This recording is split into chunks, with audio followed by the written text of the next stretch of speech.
So they've finally done it. They've dropped the hammer on the digital ID, and I think this is, well, we keep saying it. They've gone too far this time, but I think they really have gone too far this time, and I hope that everybody, not just people on the right, everybody that loves freedom and liberty, and there probably still are a few people on what would be called the libertarian left that actually believe in freedom of speech, that actually believe in freedom of assembly, and don't really want to live in a society where the Starmer Stasi can knock your door and say, I want to see your papers, or stop you in the street and say, I want to see your papers. Because believe you me, there's plenty of police officers out there that when you confront them about these sort of things and say, why are you doing this? Why are you using these powers or abusing these powers?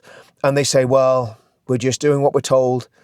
We're just following orders. And again, we know that there's been several totalitarian demagogues in the past 150 years that have had their minions saying exactly the same phrases, saying exactly the same at the Nuremberg trials, saying exactly the same after the fall of the communist empire in Russia, and obviously right the way throughout the Far East, China, North Korea, Vietnam, etc., etc., and in the authoritarian Middle East as well. People that used to work for Saddam Hussein, they would have said, well, we just had to do it. We were just following orders. We'd have been killed if we didn't do it. But the reality is, what we're doing in the UK is lurching towards totalitarianism. We must resist this at all costs. We must do it peacefully. But we've just seen a million-man march in London, United Kingdom, because people were sick of what's happening in the country. People were sick of the invasion. People were sick of the attacks on freedom of speech. People were sick of this illegitimate regime that got less than 30% of the vote, was it? Whatever it was, a ridiculously low turnout. Could have been way, way less than that.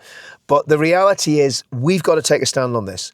I was glad to see Alan Miller from the Together Declaration saying something about it. I hope Tommy said something about it. I hope, I know Carl Benjamin will be speaking about it, and I think Maya Tusi's already put something out. And people have got to stand up. People have got to stand up. Does that mean a massive protest in London? Possibly.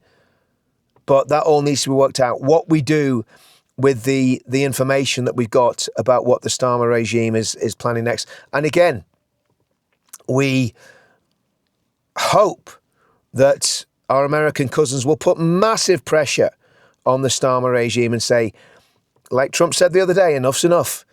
We've got to make sure that the erosion and the attacks on liberty that happen in the UK are put in reverse.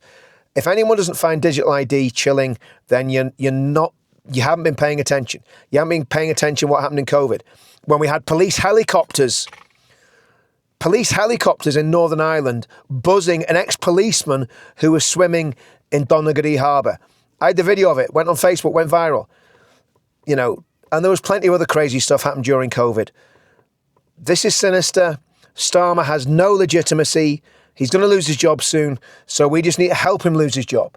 So whether we have mass demonstrations, whether we just make loads and loads of videos, whatever it takes to stop Starmer and his Stasi imposing digital ID. I don't think digital ID was in the manifesto. Let me know in the comments if it was in the manifesto. I don't think it was. Let's stop Starmer. And people talk about us having no idea, right? Well, I am a no idea.